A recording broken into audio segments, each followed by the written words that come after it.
All right. My left arm, immortalized forever. All right, so we're going to run through this problem.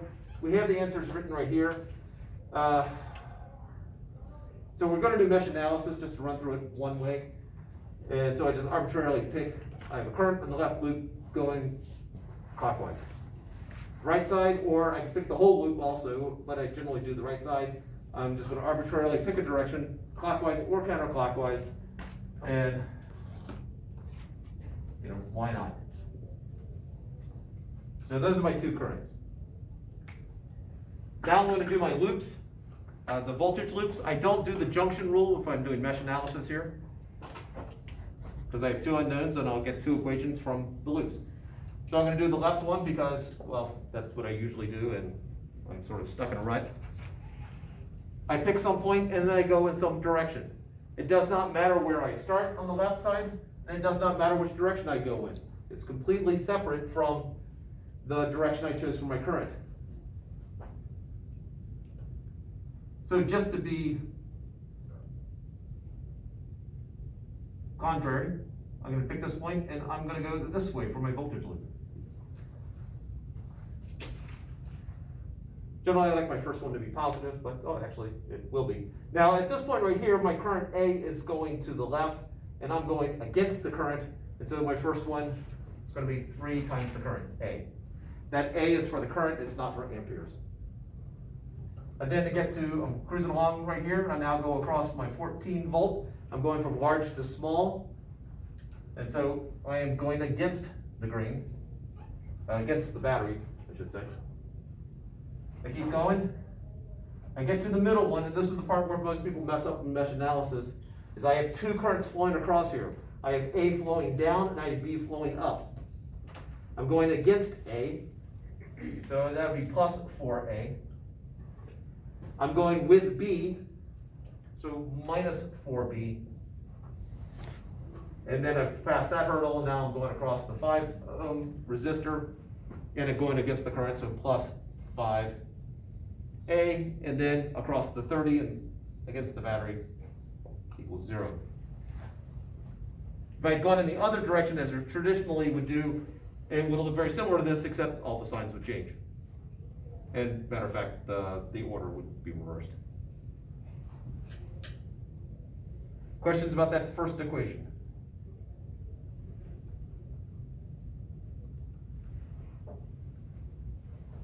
As stated before, I have two equations, so I need two unknowns.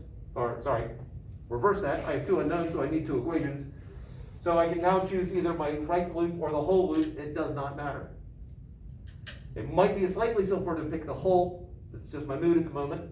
Just because I don't have to worry about the two currents flowing across here. I'm going to start at the same point, except this time I'm going the other way. So I'm going to start here, and I'm going this way. So I go across the 30, so I'm going to do whole. So this was left counterclockwise, this is whole clockwise. So the 30, across the 5 in the direction of my current, so minus 5A. Now across the 6 in the direction of my current, minus 6B. My plus 8, because I'm going across the battery from small to large. And then I'm zipping around here and across that, minus 3A equals 0, because I'm back to where I started. Questions about the second equation?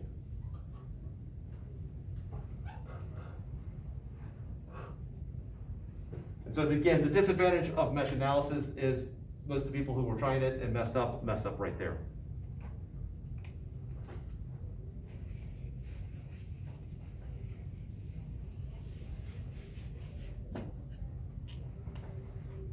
Now let's simplify. So my A's, I have a 3A, 4A, and 5A, which makes 12A. And then I have minus 4B. And then I have negative 14 and negative 30, which is negative 44. Bring it over to the right side, equals 44. The other one, I've got negative 8A, minus 6B. And then I have 30 plus 8, and I'm going to bring it to the other side, and I get negative 38.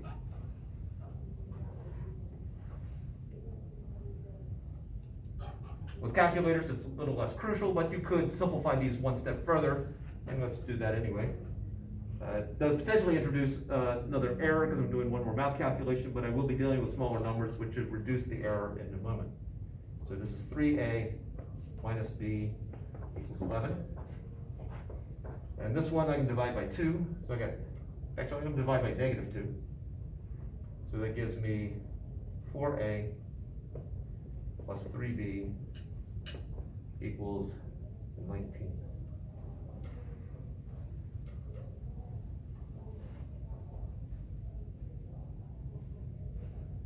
And since I know what the answer is,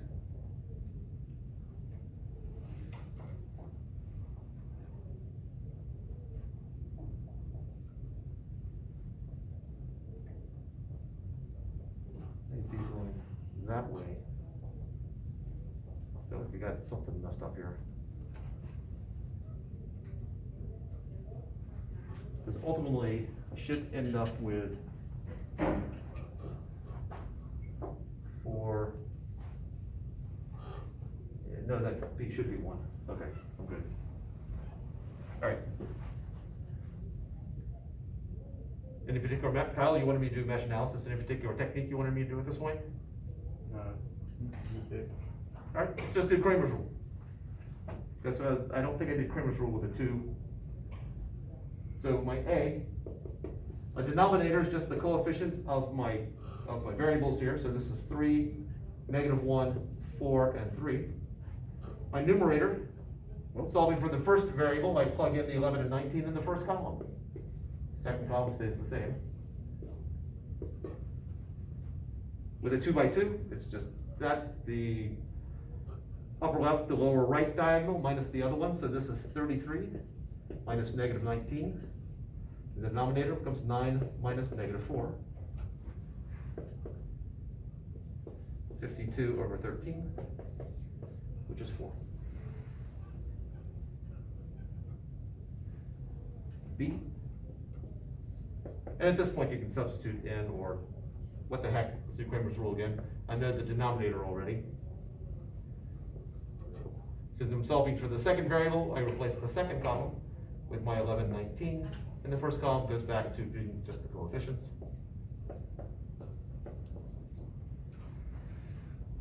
So I get 57 minus 44, which is 13 over 13, which is 1.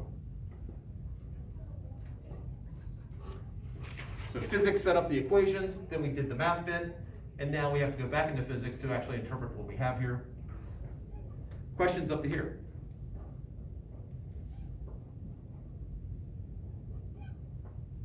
Marisol, you look like you want to ask a question. I do. So since there's only 2 variables, the answer will change? The what? Okay, so for B, I actually got 3. Is that because I had 3 Oh. wires? Because when you did the 3 variables, you had B in the middle alone. Okay. So let's interpret what we have here. So it's representing something different? Yes, yes. Okay. So this means they're both positive, so I chose correctly. So across here, I have 4 amperes flowing to the right across the 5 ohm. I have 4 amperes flowing to the left across the 3 ohm. The 6, B is positive, so I have 1 ampere flowing across that way. And in the middle, I have going down 4 amperes, that's A, and going up 1 ampere. And so that net result is 3 amperes down. Which is represented here. So for the 3, I've got 4 amperes to the left, 3 amperes down, 4 amperes to the right, 1 ampere to the right. And then the last one, where I have 6 volts, the potential difference is just Ohm's law. These are all ohmic resistors, which I assumed would be the case. I didn't actually state it explicitly. Somebody stated that they assumed it was their ohmic resistors. And so, yeah, assume that. So I know that voltage is equal to IR. So my current is 1 ampere times 6 ohms. So that'll give me 6 volts. And if I'm going with the current, I'm losing potential. If I go against the current, I'm gaining potential. So it's 6 volts. Since my current's going to the left, it's positive 6 volts if I go against it to the right. Or switch my left and right there. For the record. Since I have, so if I'm going with the current to the right, I'm going to lose 6 volts. Or going against it, I'm going to gain 6 volts if I'm going to the left. That's the arrow.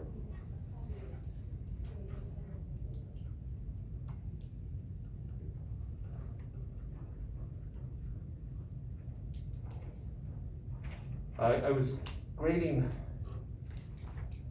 another group's assignment when they were doing something like this. And more than one person wrote, well, the current's flowing from right to left. And I thought it would just been a whole lot simpler if they'd just written left or drawn an arrow. So don't feel like you have to write a sentence out for the direction. It wasn't inherently wrong, it just, it required more thinking on my part at that time. Perhaps it was just passive aggressiveness.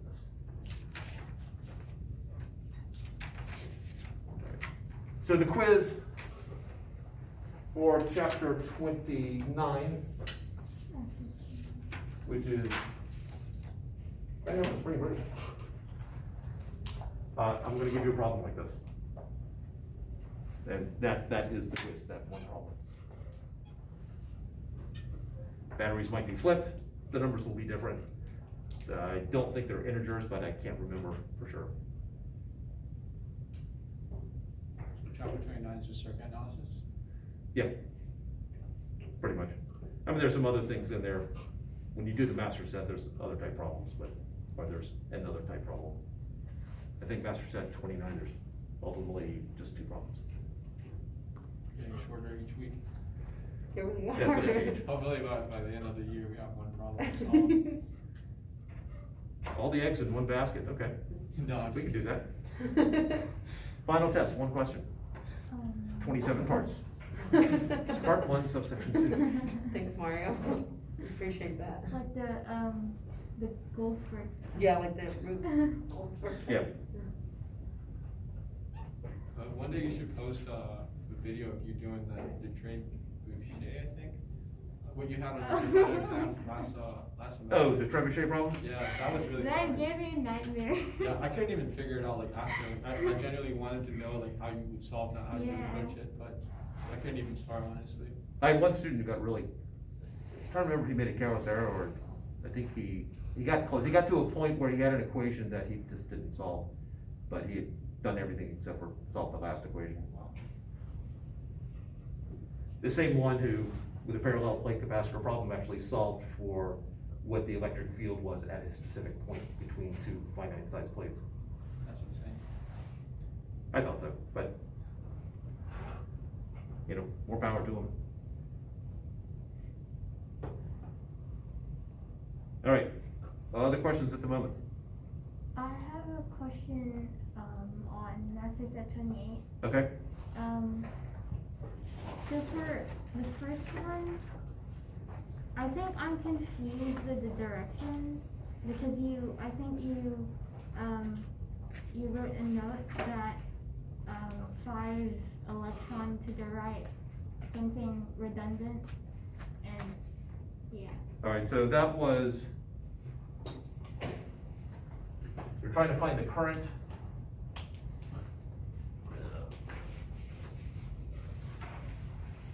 Is that the one where I told you what the current was and I told you how many protons were shooting past? Yes. Yes. Okay. So I have, I forget what the numbers were, 5 times 10 to the 10th protons, something along those lines. 3.4. 6.4. 3.4. 3.4. And I had some current here, what was the current? 9 nanoamperes. All right, and those were going to the right. And the question was, what is the number of electrons that need to go by? All right, there are multiple answers. You can interpret it, all I said, I believe, was that there's 9 amperes flowing through that point. I didn't actually specify which way the 9 amperes was going. So that's one area where, if you interpret 9 amperes going to the right, you get one answer. If you say that 9 amperes is going to the left, that's a different answer.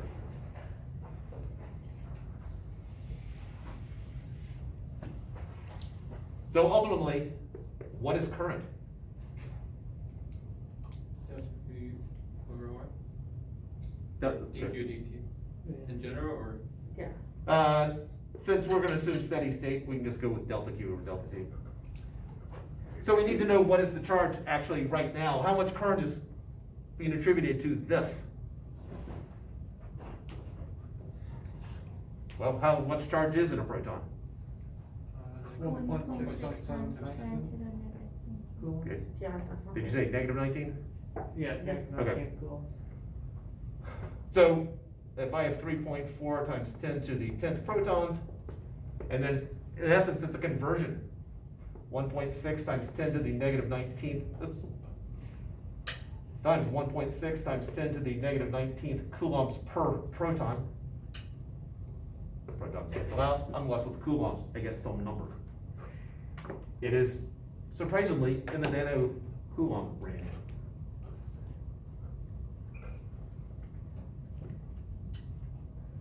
It's 5 Is point that 10 to the 10?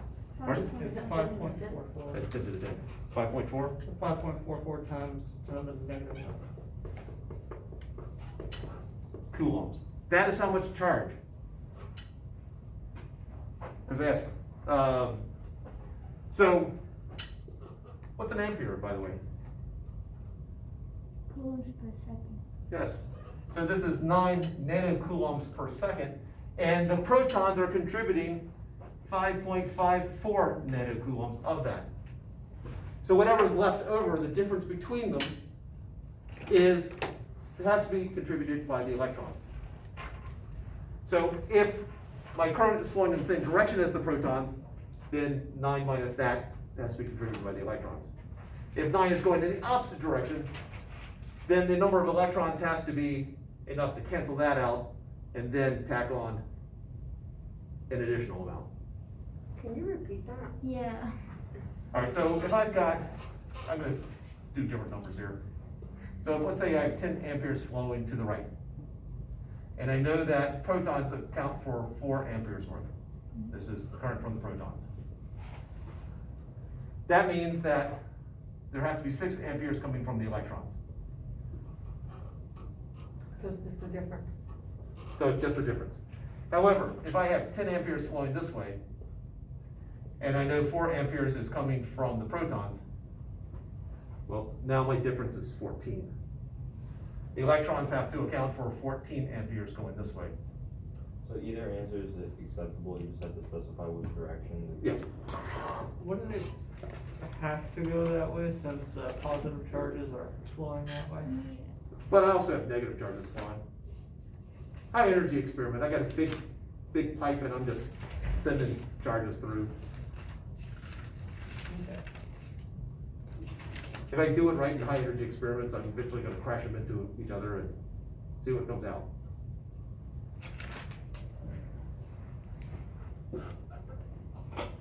Now, the other trick to this is recognize that electrons flow opposite of the current. So if electrons in this case have to provide 6 amperes of current to the right, that means my electrons are flowing to the left. This is the direction of the electrons. Here, if I have 14 amperes of electrons going to the left, that means my electrons have to be going in that direction.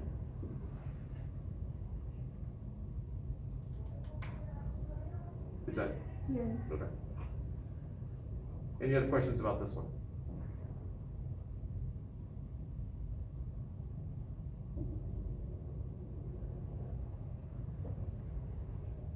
The two biggest mistakes that students make on this one are mixing up the directions that the electrons will have to flow. And the other one is confusing amperes and coulombs, or number of particles. I've seen way too many times over the years of them treating this 3.4 times 10 to the 10th as the charge, and not just the number of these tiny little things. So we're pretty much just converting the number of protons into a charge and then finding the difference between that charge and the amperes. Yes, that's pretty much. And then figure out how many electrons are required to make that happen.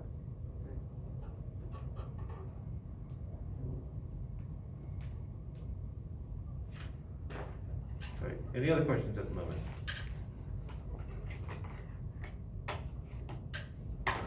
For the same master set, it's just, I think I'm having a hard time visualizing number 2B. What is that? Which one is 2B? If this circuit consists of a DC power supply and a 2345 resistor, and if Z is a cross-section just before the resistor on the end with a higher potential, what is the current in the wire just after the lower potential side of the resistor? All right, one of the ideas of current is that other than in very short time frames, the current is constant throughout a single wire. That's why if I had a circuit, the power supply here, and then a battery, and then I had a wire sticking out here, no current's gonna flow here. There's no place for it to go, so the current here is 0. So this is just completely irrelevant to the problem. So it's not like it glows and it starts building up on the end of the tip there. It would, if you touched it, yes, then current would flow. So the current flowing, we've always assumed that the current is the same throughout. And so the current at this end is the same as the current at that end. So that's all it's saying? Yeah. And then the last one is just a straight up Ohm's law.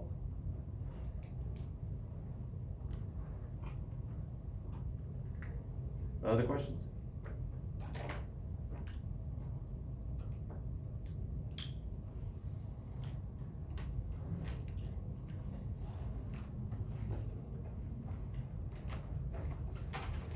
All right, I'm about to start into the first material for the last test. What chapter? 30. Is this one last chapter? So, The last chapter? No, it's not the last chapter. Just the first chapter of the last test. Oh, I misheard. so we've covered all the material for test 2? Oh, yeah. We have a date for it, don't we? We do. Yeah, okay. It's not. Good.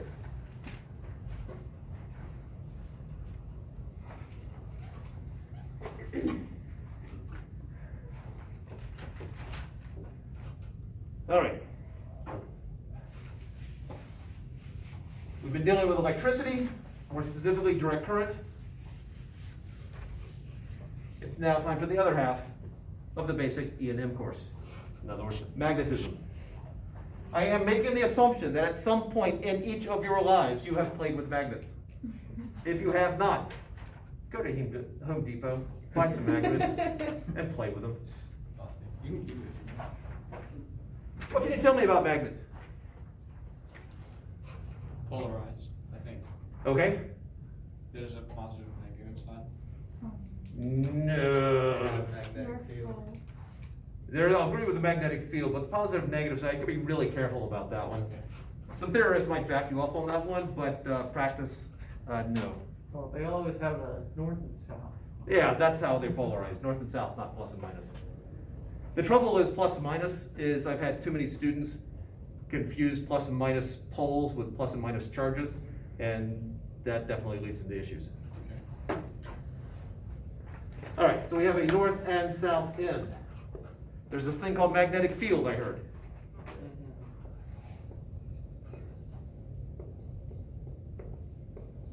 Now the symbol for magnetic field is a B. It is a vector quantity. And why B?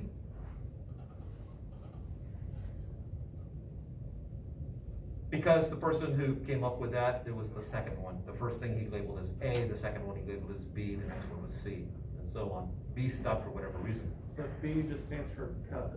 Yes, pretty much. Now, there are some textbooks which will not call B the magnetic field. They have a different letter, H for magnetic field. They instead will call this magnetic flux density.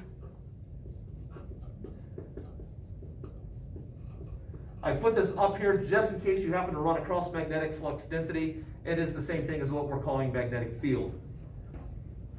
You're going to run into magnetic flux, H for magnetic field, if you pursue physics as a major and get into senior level and graduate level physics. That's when suddenly they go, yeah, we're going to change the letter now.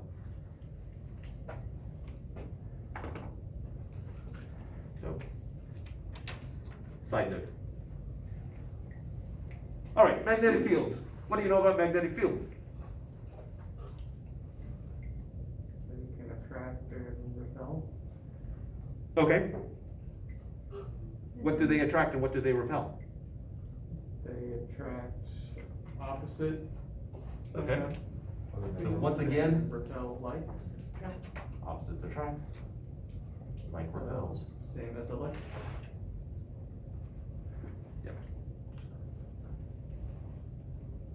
Except if I take a proton and I stick a proton right here, will it be attracted or repelled?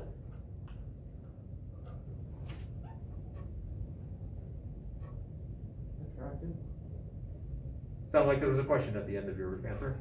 There was. Okay. It won't be. And this is another reason why I really don't like plus and minus for magnetic fields. It actually will not be attracted or repelled. It's just going to sit there. Okay. Once it moves, then it will be affected. Right, because moving charges create magnetic fields. Absolutely. And that is something we'll be getting into in more detail.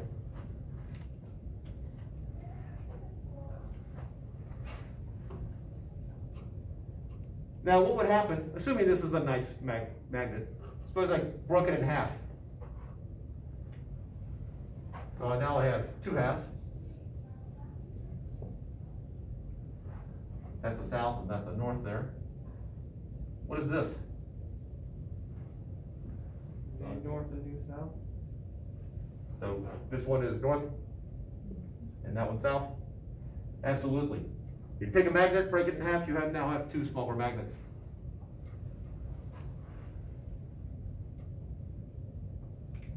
Are they not as strong? They are not as strong. In theory, if this is a nice ideal problem, like then if it was a clean break, I could then put them back together and it's just as strong as it was before. In reality, no.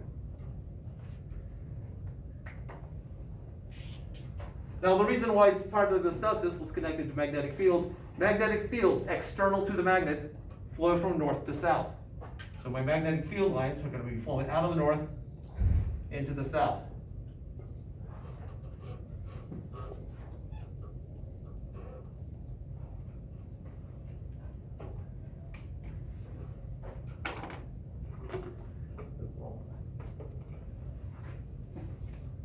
And then you draw them however what you want.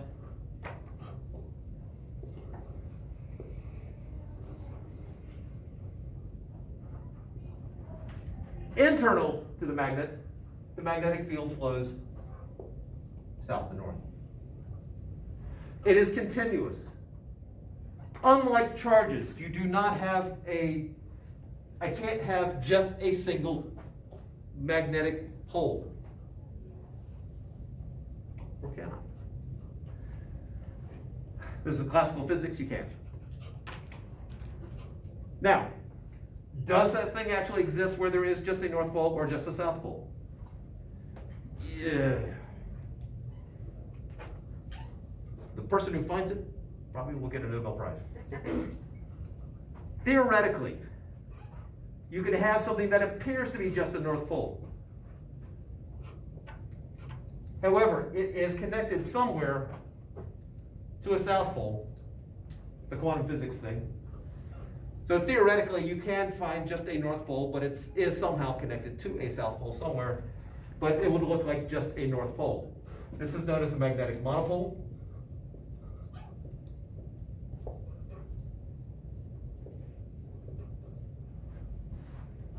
that be called, because they're connected, it would be called quantum entanglement? I don't think this is officially quantum entanglement, because quantum entanglement would be, this is a north or a south, and then once you look at it, it becomes one, and the other one becomes something, it becomes the other one. I don't think it's like that, but it's possible, I'm not familiar enough. It was not an area of physics that I pursued, so I don't know for sure. So find a magnetic monopole, great fame. There's the story, did I tell the story of the practical joke? I'm getting blank looks. Supposedly, I don't know if it's true or not, it was just something that was circulating when I was in grad school. There was a bunch of grad students who faked some data to make their professor think that he found a magnetic monopole. As a grad student, I thought it was funny. Now that I'm not a grad student, not as funny. There's that moment of instant fame probably flashing through his head, followed by laughter. By the way, if you do that to a professor of yours, make sure he's not the one responsible for whether you actually get your degree or not.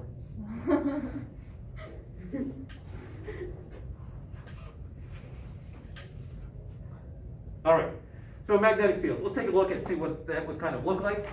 I will say that I have a container here. Let's see if a little bit more room. All right, thank you. Sorry about that. I have some sort of oil substance in here. Unfortunately, it leaks, so there's an air bubble in it. The black things on the bottom, these are iron filings, so they are affected by magnetic fields. So what we do is we shake it up. It's a slow leak, so it's not going to go splattering, I hope. So basically the iron filings are now throughout the suspension, or part of a suspension. I don't know, it's a chemistry word, whatever the answer is. And now, a whole reason to have an overhead projector.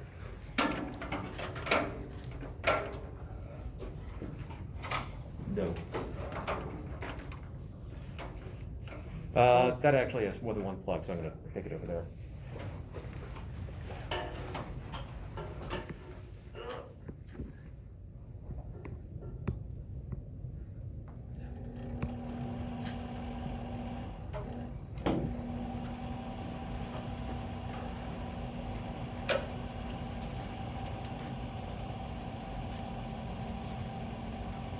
And focus.